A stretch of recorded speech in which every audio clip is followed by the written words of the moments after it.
Problem आप लोगों ने देखा था। और मैंने कल जाते हुए आप लोगों से कहा था कि आज हम लोग पढ़ेंगे ड्यूअल नेचर ऑफ मैटर, ठीक है, एंड डी ब्रॉगली हाइपोथेसिस, उसी में पढ़ना है, ठीक है।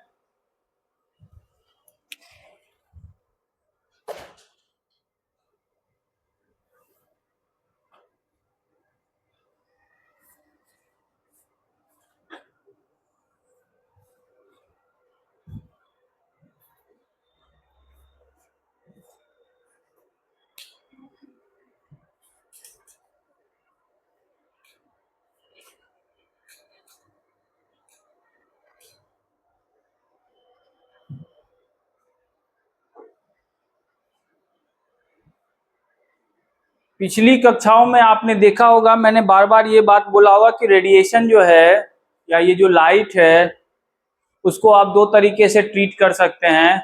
एक तो आप उसको वेव के तरीके से ट्रीट कर सकते हैं, या फिर उस लाइट को आप पार्टिकल की तरीके से ट्रीट कर सकते हैं। या तो वो वेव हो सकता है या क्या हो सकता है, पार्टिकल हो सकता है, ठीक है।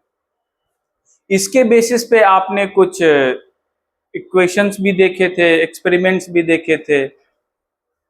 अब कहानी आगे बढ़ती है और डेवलपमेंट ऑफ क्वांटम मैकेनिक्स वहां से शुरू होता है।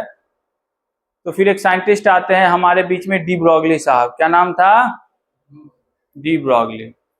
डी ब्रॉगली क्या कहते हैं कि ऐसा नहीं है कि ये जो आपको सिर्फ इलेक्ट्रोमैग्नेटिक वेव दिख रहा है या जो लाइट दिख रही है इसको ही आप ड्यूअल नेचर की तरह ट्रीट कर सकते हैं। ये भी हो सकता है कि कोई मैटर पार्टिकल हो, मैटर पार्टिकल मतलब जिसके पास क्या हो, मास हो, कोई मैसिव पार्टिकल हो, उससे भी एसोसिएटेड वेव हो सकता है। क्या हो सकता है? उससे भी एसोसिएटेड वेव हो सकता है। समझ रहे बातों को? तो ये बड़ी बात थी उस समय कहना। क्यों? क्योंकि अगर मैं कहूंगा कि उत्कर्ष सड़क पे दौड़ रहा है और उत्कर्ष से वेव निकल रहा है तो तुम लोग हंसोगे, हंसोगे ना? क्यों हंसोगे? क्योंकि तुम लोग देख नहीं पा रहे हो। तो जो चीज तुम देख नहीं पा रहे हो वो चीज नहीं है, इसके बारे में हंसना कितनी बड़ी बेवकूफी वाली बात है ना उत्कर्ष? उत्कर्ष को भी पता है कि तुम लोग बेवकूफ हो। समझ रहे बातों को? तो डी ब्रॉगली साहब का कॉन्सेप्ट आपको बेवकूफी भरा लगेगा। कहां पे? कहां पे? इस वर्ल्ड में, जिस वर्ल्ड में आप रहते हैं इसको हम लोग क्या नाम देते हैं? Macroscopic world. क्या नाम देते हैं? तो मैक्रोस्कोपिक वर्ल्ड में अगर आप उसको अप्लाई कीजिएगा, अपने जीवन में अप्लाई कीजिएगा, आपको क्या हाथ लगेगी? निराशा। लेकिन अगर इसी पोस्टुलेट को, इसी कॉन्सेप्ट को आप यूज करते कहां पे? In the case of electron, चलिए स्पेसिफाई होके बोलते इलेक्ट्रॉन के केस में अप्लाई करते हो, आपको निराशा हाथ नहीं लगेगी, आपके आंखें उस सत्य को जान के चौंधरा जाएगी और आप देख नहीं पाएंगे उस सत्य को। ठीक है, अभी पता चल जाएगा। ठीक है, इस बात से किसी को डाउट नहीं होना चाहिए कि कोई मैटर पार्टिकल है तो उससे वेव एसोसिएटेड नहीं हो सकता। हो सकता है ना उत्कर्ष? ठीक है, ये जो पहले हाइपोथेसिस था, ये हाइपोथेसिस किसने दिया था? डी ब्रॉग। नाम उनका कुछ अधिक मतलब थोड़ा अलग है, लेकिन हाँ, लोइस फ्रांस के थे, तो फ्रांस वाले थोड़े अलग प्रोनाउंसिएशन करते हैं। हम लोग तो इंडिया वाले हैं तो हम लोग डी ब्रॉगली बोलते हैं, ना पता कहाँ क्या बोला जाए, गांव चलो ब्रोगलिया ब्रोगलिया भी बोल देते होगे।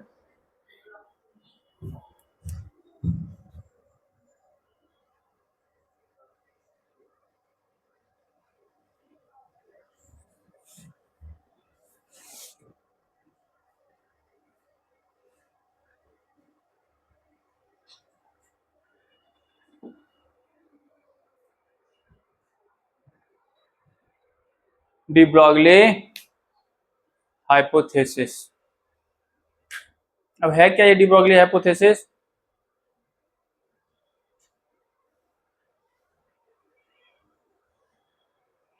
है क्या ये हाइपोथेसिस है, सिंपल सा जो बात मैंने अभी बताया आपको। There is a wave associated with a massive particle, लेकिन एक कंडीशन है, पार्टिकल के पास क्या होना चाहिए, मोमेंटम होना चाहिए। क्या होना चाहिए? तो अगर कोई पार्टिकल मोशन में है तो उससे एसोसिएटेड एक वेव भी है, वेव भी उससे साथ ही है। समझ रहे हैं बातों को? समझ रहे हैं? तो अगर शोएब अख्तर गेंद फेंकने जा रहे हैं दौड़ के, तो शोएब अख्तर से एसोसिएटेड क्या होगा एक, और गेंद से भी एसोसिएटेड क्या होगा एक, कोई दिक्कत? और ये वेव जो होगा किस बात पे डिपेंड करेगा, अभी हम लोग देखेंगे, ठीक है। तो डी ग्रोवली साहब क्या बोलते हैं,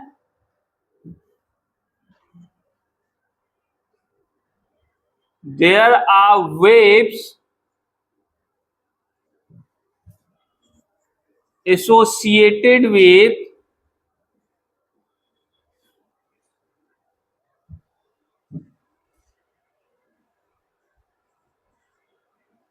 massive particle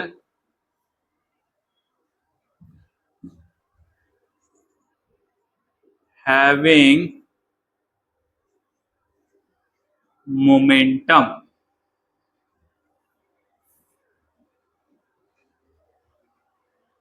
ठीक है, कोई दिक्कत? तो अगर अब किसी पार्टिकल के पास मोमेंटम है और अगर वो पार्टिकल क्या कर रहा है, मोशन कर रहा है, इसका क्या मतलब है कि उससे एसोसिएटेड क्या होगा एक, ठीक। अब फिर से सवाल पूछा जाता है कि ठीक है, ये बात समझ गए कि हर एक पार्टिकल के साथ क्या होगा, एक वेव एसोसिएटेड होगा, लेकिन वेव का कैरेक्टरिस्टिक क्या होता है, वो जो वेव होगा उसकी कुछ वेवलेंथ भी तो होगी, फ्रीक्वेंसी भी तो होगी, क्यों होगी ना, उसकी वेवलेंथ कितनी होगी, ये बात भी तो पता होना चाहिए। वो कहते हैं कि इसका वेवलेंथ जो है, ध्यान से देखना, wavelength is inversely proportional to p. सब पढ़े हो ना तुम लोग, h बाय, ये कॉन्सेप्ट नहीं पढ़ा हुआ, ये पढ़ा हुआ कि मोमेंटम को p से डिनोट करते हैं, ये भी पढ़ना पड़ता है तुम लोग।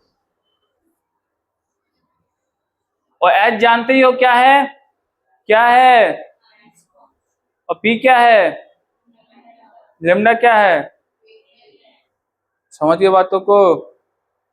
अब ये इक्वेशन दिखने में बहुत साधारण है, लेकिन साधारण है नहीं, इसने बहुत कुछ चेंज कर दिया। साधारण दिख रहा है ना, लेकिन हर साधारण चीज साधारण नहीं होती, जो चीज दिखने में सिंपल दिखती है वो उतनी सिंपल होती नहीं है।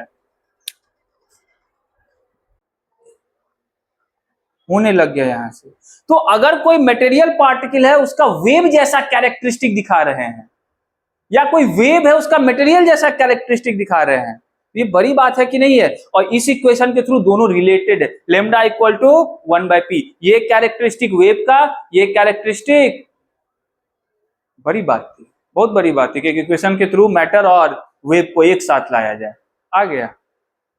और डी ब्रॉगली को पता है नोबेल कितने ये एज में मिला था, 1924 में, 29 है, ओके 1929 में डी ब्रॉगली शायद 24 या 25 साल, थोड़े से बड़े होंगे, पीएचडी के स्टूडेंट ही थे उस, 37 साल के थे उस समय, 25 साल ज्यादा हो गया, पीएचडी के स्टूडेंट ही थे उस समय, थोड़ा लेट हो गया उनको क्या पीएचडी करने में, ठीक, थोड़ा लेट हो गया होगा, आजकल तो थोड़ा अर्ली लोग कर ले रहे हैं, ठीक है। तो मतलब पीएचडी के स्टूडेंट को नोबेल मिलना बहुत बड़ी बात होती है, पीएचडी थीसिस ही यही थी उनकी, लोग 50 साल में पीएचडी करते हैं, तो आजकल अब तो लोग 24-25 साल में भी जाने लग गए हैं, लेकिन पहले तो 37 साल में एज में नोबेल आ जाना, वही पीएचडी के स्टूडेंट को नोबेल आ जाना, ये साधारण बात लगती है तुमको? उनका ये पीएचडी थीसिस था, पीएचडी थीसिस को हमको नहीं लगता कि आज तक किसी के पीएचडी थीसिस को नोबेल मिला होगा, मुझे नहीं लगता, हो सकता है लेकिन मुझे नहीं लगता। तो ये उस साल में ये काम किए थे, पीएचडी थीसिस में नोबेल, और मुझे लगता है ये बहुत सिर्फ 24 की 25 या कुछ बहुत शॉर्ट पेज में उनका लिखा गया था। हाँ, जब आप पीएचडी फाइनल कर रहे होंगे तो आपने 5 साल के अंदर या जितना साल आपने काम किया है, आपको एक रिपोर्ट, समझिए ऐसा कि एक रिपोर्ट देना होगा कि आपने काम का ब्यौरा सामने रखना होगा। पढ़ता है, उसको डिफेंड करना पड़ता है। आपको ऐसे डिग्री थोड़ी मिल जाती है, आपको ऐसे काउंसिल बैठेंगे, आपको डिफेंड करना पड़ता है अपने थीसिस को। बुक अलग होते, थीसिस ये का बुक से ही समझ लीजिए, बहुत ज्यादा चीजें हैं। अच्छा, मास्टर भी करेंगे, हम लोग मास्टर किया तो मास्टर में भी थीसिस लिखना होता था लास्ट सेमेस्टर में। ठीक है, वो कुछ नहीं है, आपने काम का ब्यौरा है ऐसा समझिए। तो उस समय में ये करना बड़ी बात थी। समझ गए, इसका इंपॉर्टेंस समझ गए। और इसके बाद क्वांटम मैकेनिक्स जोरों का शुरू हो गया। अब इतना तगड़ा काम होने लगा इसके बाद, ध्यान से सुनना। आज के समय में इलेक्ट्रॉन क्या है, सभी लोग जानते हैं, मैसिव पार्टिकल है। इलेक्ट्रॉन क्या है पांडे जी? पार्टिकल है ना? किसी को डाउट है इसमें? क्वांटम मैकेनिक्स क्या कहता है पता है? ये नहीं है। इलेक्ट्रॉन क्या है? वेव है। बस फील होगा तुमको, पार्टिकल जैसा कुछ दिखवे नहीं करेगा। और अब जो क्वांटम मैकेनिक्स मैं पढ़ाऊंगा उसके बारे में थोड़ा सा ही ग्रेजुएशन में तुम लोग पढ़ोगे, गलती से फिजिक्स पढ़ा तो। अब जो क्वांटम मैकेनिक्स तुम लोग कहीं पे बेसिक पढ़ना भी शुरू करोगे तो उसमें बोलोगा ये इलेक्ट्रॉन है और उसका वेव फंक्शन है, ऐसे सीधा बोल देगा। इसका क्या मतलब है? कल क्या आके बोले मैं वो हूं, अंशु हूं, ये तुम्हारा वेव फंक्शन है। अब तुम उस वेव फंक्शन से जाने जाओगे, इसका क्या मतलब हुआ? कि मैं मास नहीं हूं, मुझमें वेव जैसा कैरेक्टरिस्टिक है। तो अगर आप इलेक्ट्रॉन के लिए ये कहते हैं कि वो है ही नहीं, वो जो है बस वेव है, वो घूम रहा, वो वेव है, आपको फील होगा, मैसिव जैसा नहीं है। ऐसा नहीं है कि मैं नहीं, लेकिन सबका अपना अपना अलग एक्सपेक्ट है। इसीलिए इसका इंपॉर्टेंस बहुत तगड़ा है। अब इसका थोड़ा सा मैंने आपको बताया था कि आप अगर इसको यूज करना चाहेंगे अपने लेवल पे, अपने लेवल मतलब इस वर्ल्ड के लेवल पे, हमारे अपने लेवल पे, पंखा के लेवल पे, गाड़ी के लेवल पे, इसका कोई इंपॉर्टेंस नहीं है, इसको कुछ मायने नहीं है। समझ रहे बातों को? तो ये यूजेबल कहां है आपको? माइक्रोस्कोपिक वर्ल्ड में कहां यूजेबल है? कोई दिक्कत? अब इसका अभी पता चल जाएगा। सबसे पहले तो ये नोट करके आप लिख लीजिए, it is not much appropriate for macroscopic world।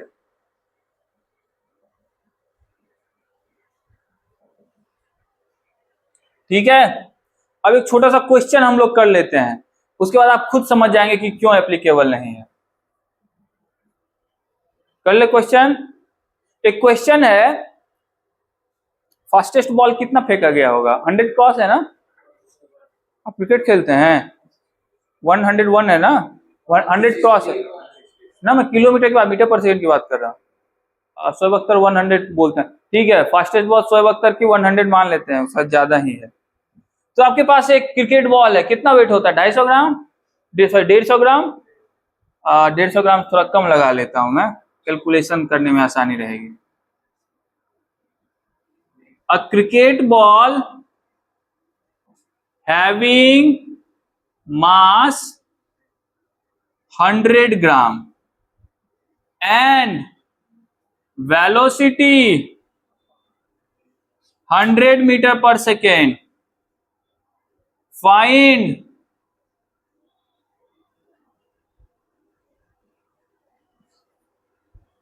Associated with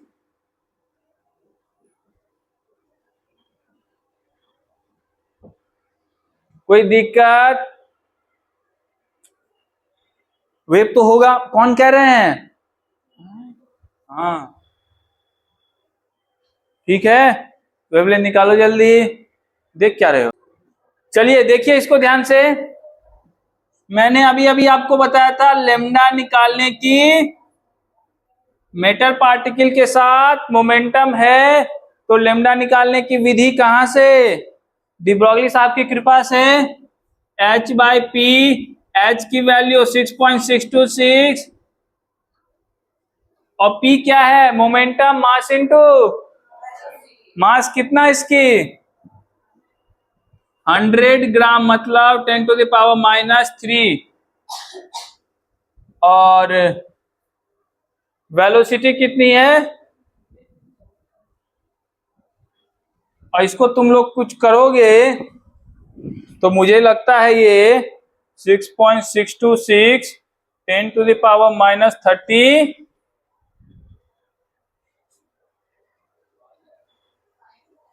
35 आएगा।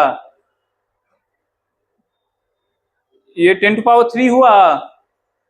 गधेरो, ये 10⁻³ तो 10⁻⁻1 -1 हुआ ना? हाँ सही बोल रहे, सही बोल रहे हो तुम लोग। कोई बात नहीं, ये किस में आएगा? मीटर में। अब देखो ध्यान से, वो 10⁻⁻35 मीटर है। 10⁻⁻, समझ लो, 10⁻⁻35 मीटर बहुत साधारण छोटा नहीं हुआ ना। तुम नहीं सोच पाओगे, छोड़ दो, नहीं सोच सकते। इवन इस वेवलेंथ को आप डिटेक्ट भी नहीं कर सकते। आप डिटेक्ट नहीं कर, अब तक ऐसा कोई साधन नहीं है आपके पास कि आप इसको डिटेक्ट कर सके।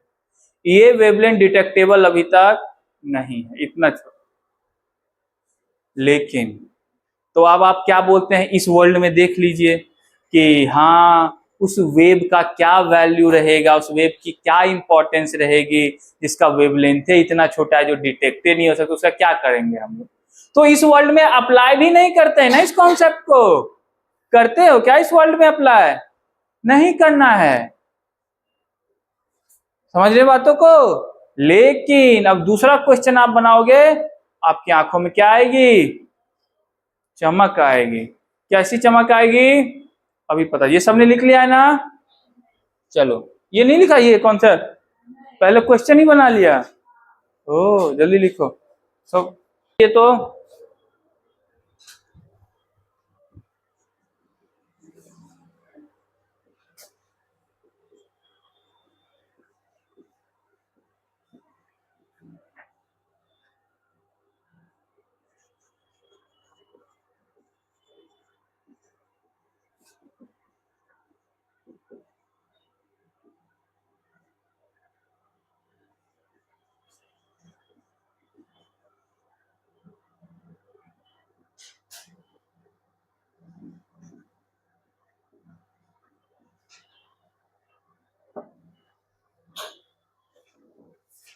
छोटा सा क्वेश्चन है, देखिए।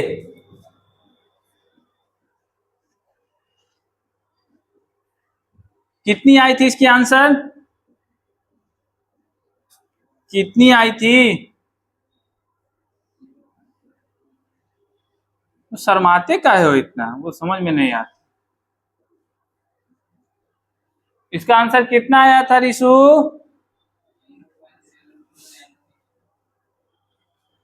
10⁻⁹ मीटर। ठीक ही आया, ठीक है, अच्छी बात है। अब तुम खुद ही बता सकते हो, ये -35, ये कौन छोटा है? कौन छोटा है पांडे जी? ये वाला छोटा है ना, और इतना ही छोटा नहीं, वो डिटेक्ट नहीं हो सकता। और ये इसके साथ तो आप खेलते रहते दिन भर, ये तो आपके साथ हमेशा मौजूद रहता है 24 घंटा।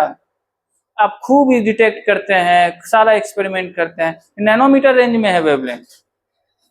अब आप बताइए, अगर किसी पार्टिकल से एसोसिएटेड वेवलेंथ नैनोमीटर के रेंज में है तो क्या वहां के वेव सिग्निफिकेंट होगा कि नहीं? उस वेव को आपको वैल्यू देनी होगी कि नहीं देनी होगी? अरे बिल्कुल देनी पड़ेगी, ये छोटा वेवलेंथ नहीं है, बहुत बड़ा हो गया वेवलेंथ। अपने लेवल पे मत सोचिए 10⁻⁹ है, वेव के लेवल पे थोड़ा सोचिए। आप लोग यही होता है, हमेशा अपने लेवल पे सोचते हो, सेल्फिश हो इतना क्यों पांडे? हो ना, वेव के लेवल पे। तो ये बड़ा वेवलेंथ है, 10⁻⁹ नैनोमीटर में वेवलेंथ बहुत छोटा नहीं है। अब इलेक्ट्रॉन से एसोसिएटेड वेव जो है उसका वेवलेंथ ऐसा है, इसका मतलब हुआ उस वेव को आपको क्या करना पड़ेगा? कंसीडर करना पड़ेगा। ना सिर्फ इतना कंसीडर करना पड़ेगा, आज के मैकेनिक वर्ल्ड में उसी वेव पे काम करके आप उस इंफॉर्मेशन सारा इलेक्ट्रॉन का निकाल सकते हैं। जैसे इलेक्ट्रॉन की एनर्जी क्या है, इलेक्ट्रॉन का पोजीशन क्या है, इलेक्ट्रॉन का स्टेट क्या है, सब निकल जाता है उसी वेव से। क्वांटम मैकेनिक्स में इतना सिग्निफिकेंट है, इसीलिए इलेक्ट्रॉन के केस में इसको बहुत इंपॉर्टेंट दिया जाएगा। यही है, समझ रहे बातों को? आप लोग यहां से भी फील कर सकते हैं ना पांडे जी? ये छोटा है, ये बहुत बड़ा है, यही फील करना था। ठीक है बातों को? कोई दिक्कत नहीं है? दिक्कत जल्दी इसको आप लोगों ने कर ही लिया होगा, तो लिखे रहने की कोई मतलब नहीं है। तो समझ गए ना क्यों माइक्रोस्कोपिक वर्ल्ड में ये एप्लीकेबल है और क्यों यहां नहीं है। अब देखिए कभी कभी क्या होगा क्वेश्चन में, आपको मान लीजिए एक ऑब्जेक्ट दे दिया जाता है या इलेक्ट्रॉन ही दे दिया जाता है, उसकी काइनेटिक एनर्जी दे दी जाती है। क्या होती है? काइनेटिक एनर्जी दे दी जाती है, और तब पूछा जाता है आपको उसका वेवलेंथ। तो आप कैसे काम करेंगे, इसको थोड़ा ध्यान से देखिएगा। क्वेश्चन समझे कि नहीं समझे? आपको एक काइनेटिक एनर्जी दे दिया गया, मैं बोला सीधा इलेक्ट्रॉन के पास या किसी मास के पास इतनी काइनेटिक एनर्जी है, बोलूंगा वेवलेंथ क्या है, तब आप कैसे काम करेंगे इसके थ्रू देख लीजिए थोड़ा सा। काइनेटिक एनर्जी इक्वल टू क्या होता है फॉर्मूला? ये तो 9th क्लास में ही पढ़ा होगा, आप तो 6th क्लास में पढ़ लिए होंगे, 8th में पढ़ा।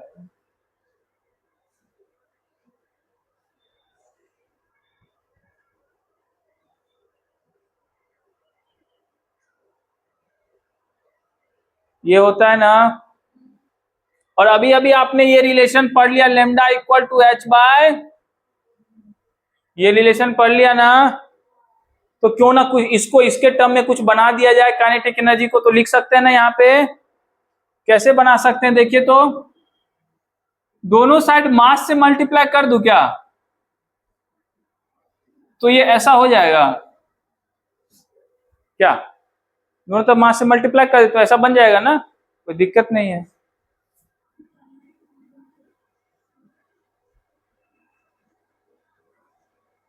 काइनेटिक एनर्जी को ई के से लिख देता हूं, के ई लिखना थोड़ा लंबा लगा रहता है, ई के लिख देता हूं। एम बी स्क्वायर, हाँ आ गया एम भी ना, अब एम भी आ गया ना, तो एम भी इक्वल टू क्या हो जाएगा, अंडर रूट 2m, तो यहाँ पे वैल्यू लिख सकते हैं ना लेमडा की h बाय 2m।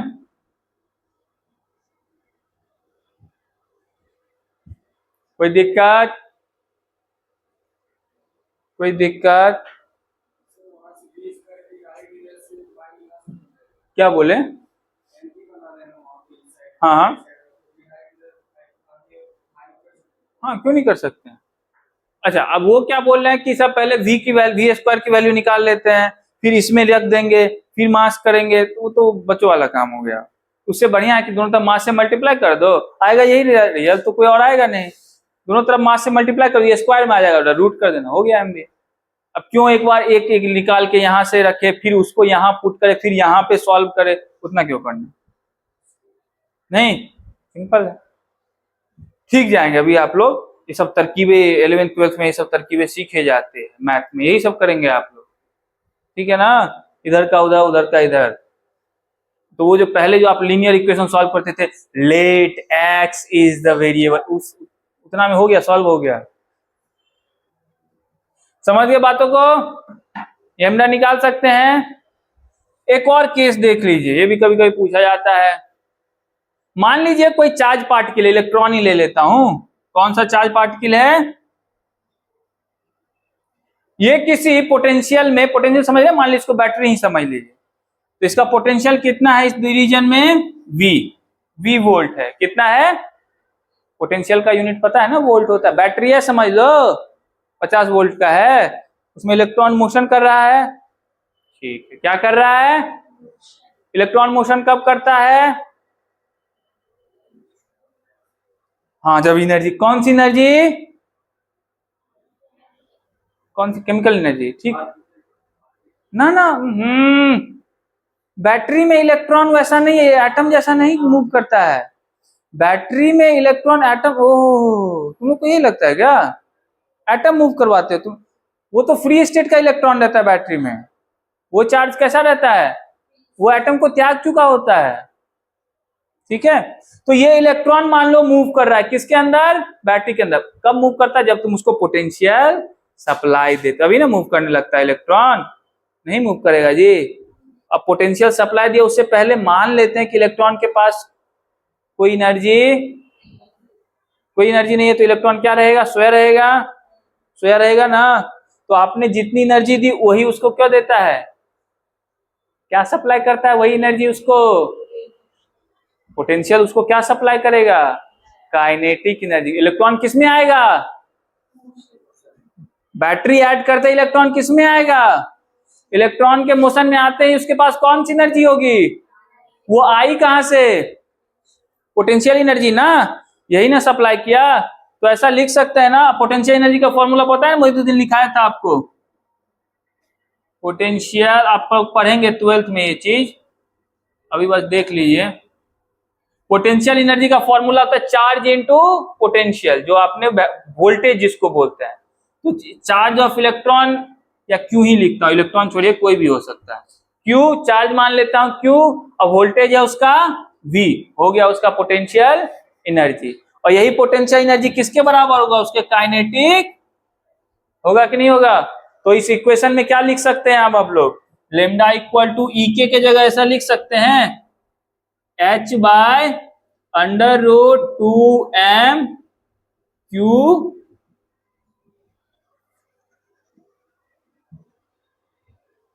कोई दिक्कत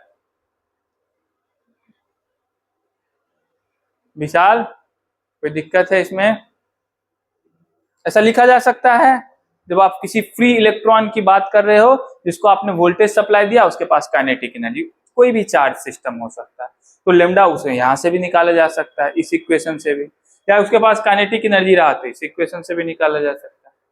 ठीक है, बस तरकीबें हैं, पता होना चाहिए आपको। अच्छा, मैं ये नहीं भी लिखा था, ये फॉर्मूला मान लीजिए आपको नहीं भी पता है, कॉन्सेप्ट पता है, तो खाली ये याद रहना चाहिए, उसके बाद तो आप निकाल ही लेंगे ना। मान लीजिए फॉर्मूला किसी बच्चे को नहीं पता, लेकिन कॉन्सेप्ट पता है काइनेटिक एनर्जी का क्या रिलेशन, तो ये नहीं निकालेगा वो, हो सकता है कुछ समय ज्यादा लगे, निकाल तो ले गए हैं अगर उसने पढ़ा होगा तो। समझ रहे हैं, आपको भी वही पढ़ना है, फॉर्मूला पे खाली बेस नहीं रहना है। ठीक है, लिखो।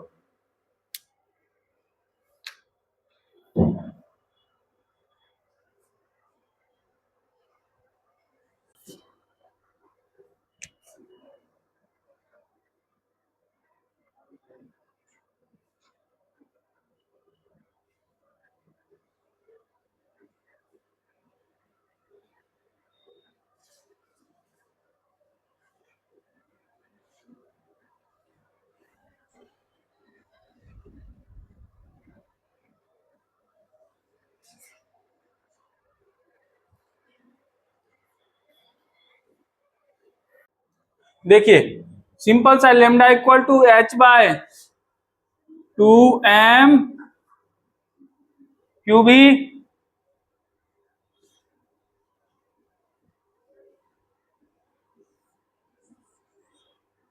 मास कितना है इलेक्ट्रॉन का,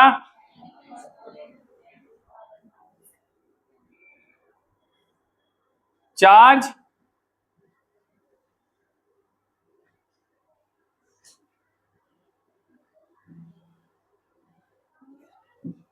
100 वोल्ट, पोटेंशियल। इसको करने के बाद आपको कितना आया, 3119, कितना हो गया, 25,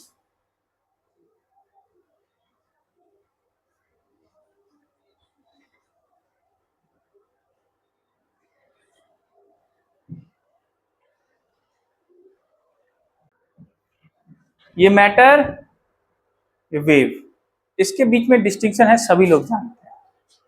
कैसे पता चले ये मैटर है ये वेव है, इससे कुछ डिफरेंस भी होंगे, बहुत सारा डिफरेंस है। पहला डिस्टिंक्शन इसके बीच में है कि अगर आप मैटर को देखेंगे तो स्पेस में, मैं मैटर हूं ना, किसी को वेव भी दिख रहा हो क्या? नहीं। इस स्पेस में मेरा एक वेल डिफाइंड पोजीशन है कि नहीं है? है। मेरा एक पोजीशन है इस स्पेस में, वेल डिफाइंड है। मैं एक लोकलाइज सिस्टम हूं कि, लोकलाइज मतलब समझते हो? लोकलाइज एक जगह केंद्रित, ऐसा समझो। मैं लोकलाइज्ड हूं कि नहीं हूं? तो मास की प्रॉपर्टी क्या होती है? स्पेस में उसका वेल डिफाइंड पोजीशन होता है, वो लोकलाइज्ड होता है। लेकिन वेव, जैसे ही तुम्हारे दिमाग में मैं कहता हूं वेव, वेव का मतलब ही समझ में आता है पहले कि वो लोकलाइज नहीं है, डीलोकलाइज, मतलब एक जगह उसका कोई फिक्स स्पेस। समझ रहे बातों को? समझ रहे हो ना? तो मास क्या है? पहला डिस्टिंक्शन क्या है इन दोनों में? इन स्पेस नहीं।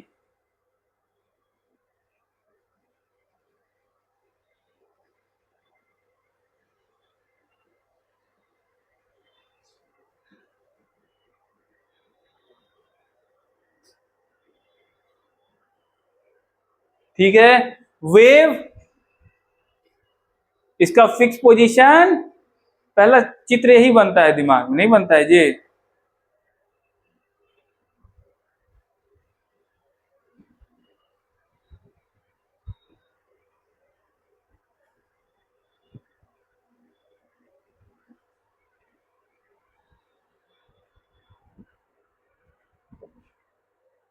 ठीक है, दूसरा डिफरेंस क्या है?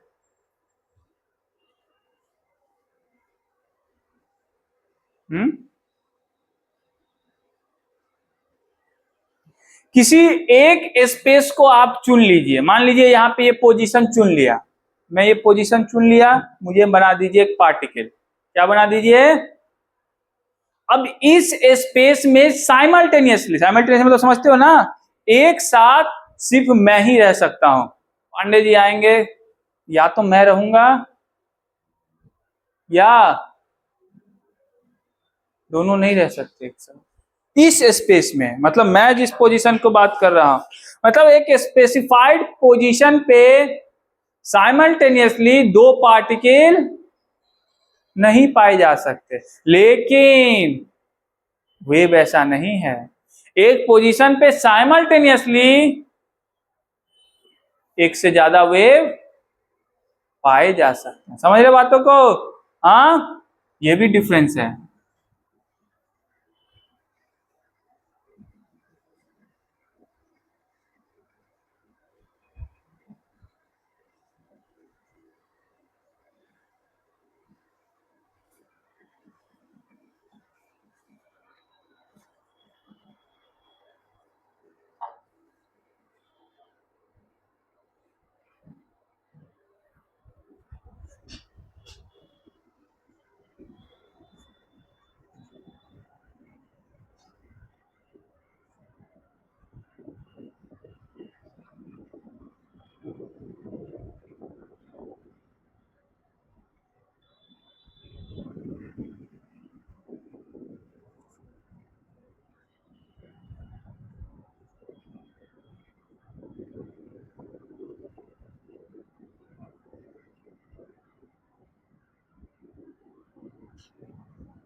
समझिए बातों को। तीसरा एक और चीज देखो, बड़ा इंटरेस्टिंग चीज है मास और वेव में।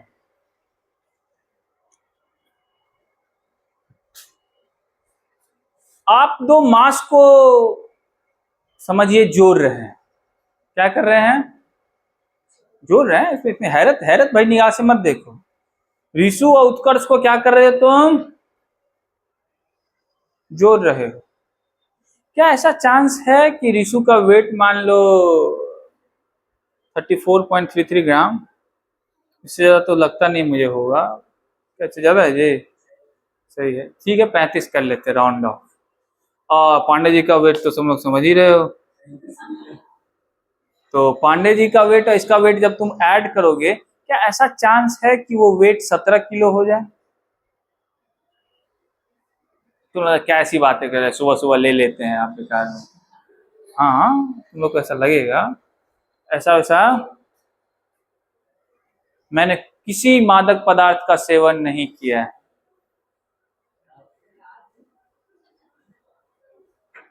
रात में भी नहीं किया था। लेकिन यही अब केस में अप्लाई करूंगा वेब, ये तो नहीं होगा, सब लोग समझ गए। आपको डाउट नहीं ना है कि 17 किलो हो सकता है? नहीं होगा। लेकिन अगर यही अप्लाई करो वेब के केस में, अगर दो वेब को इसी तरीके से ऐड करो, तो हो सकता है कि वो डिक्रीज। वेब का कैरेक्टरिस्टिक मास नहीं है, वेब का कैरेक्टरिस्टिक क्या है, ऐसे समझिए। ये एक वेव है, ये एक वेव है,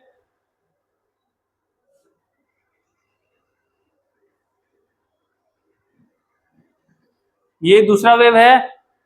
इन दोनों वेव को क्या कर रहे हैं, बेसिकली क्या हो रहा है, ऐड हो रहा है ना। अच्छा ठीक है, सब्सट्रैक्शन भी हो रहा है, तो सब्सट्रैक्शन इज आल्सो एडिशन। ये दोनों वेव ऐड हुआ, ऐड ही हुआ है, देखो ध्यान से, हुआ है कि नहीं हुआ है, बोलिए। अब इसका जो आप एडिशन कर रहे हैं, ध्यान से देखना, इस पॉइंट पे नेट रिजल्टेंट थोड़ा सा हाई करके मिलेगा, नेट रिजल्टेंट इन दोनों से मिलके जो उत्पन्न होगा वो थोड़ा सा हाई जाएगा। क्यों? क्योंकि दोनों क्या है, सेम फेज में मिल रहा है, यहां पे मिल रहा है ना। इस केस में अब ऐसा समझो, इस पॉइंट पे हो सकता है तुमको ब्राइटर लाइट मिले, मतलब ऐसा तुम लाइट की तरह सोच लो। अब लाइट को ऐसे भेजा, फिर दूसरे लाइट को ऐसे भेजा, तो इस पॉइंट पे हो सकता है तुमको ज्यादा इंटेंसिटी ज्यादा मिल जाए लाइट की। इस पॉइंट पे क्या हो सकता है, वो हट जाएगा। हो रहा एडिशन ही है ना, क्या हो रहा है, दो वेव का एडिशन ही तो हो रहा है। एक पॉइंट पे क्या मिल रहा है आपको, हाई इंटेंसिटी, दूसरे पे क्या मिल रही है, इससे भी कम और इससे भी कम, मतलब लो हो गई ना, यही कहना था। ठीक है, और इसी फेनोमेना को हम लोग बोलते हैं इंटरफेरेंस। आपने नाम सुना इंटरफेरेंस का, नाम सुना है आपने, नाम सुना होगा, पॉपुलर है, फिजिक्स में पढ़ना है आप लोग को, 12th में पढ़ना है इंटरफेरेंस। तो वेव जो है वो इंटरफेरेंस शो कर सकता है। इंटरफेरेंस शो करने का मतलब समझ रहे हो कि जब दो वेव को ऐड करोगे तो वो तो या तो कंस्ट्रक्टिव भी दे सकता है, मतलब ऐड होके तीसरा वाला तगड़ा दे दे, डिस्ट्रक्टिव भी दे सकता है, मतलब दोनों में से घटा दे आपको। मास में ये होता नहीं है, समझ रहे हो बातों को, समझ रहे ना, कोई दिक्कत? तो ये बात यहां लिख सकते हैं, लिख सकते हैं ना, ठीक।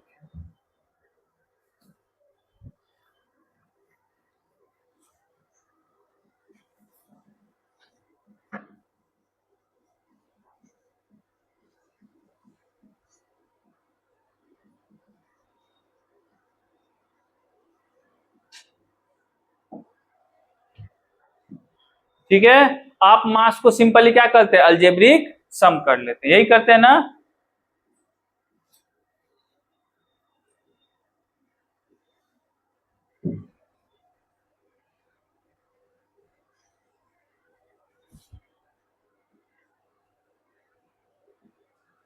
लेकिन वेव के केस में ये अलजेब्रिक सम से काम नहीं चलेगा, वहां पे ये ऐसा फेनोमेना नहीं होता, वहां कंस्ट्रक्टिव भी हो सकता है और डिस्ट्रक्टिव भी होता है, मतलब वो इंटरफेरेंस शो करता है। ठीक है, इट शोज कंस्ट्रक्टिव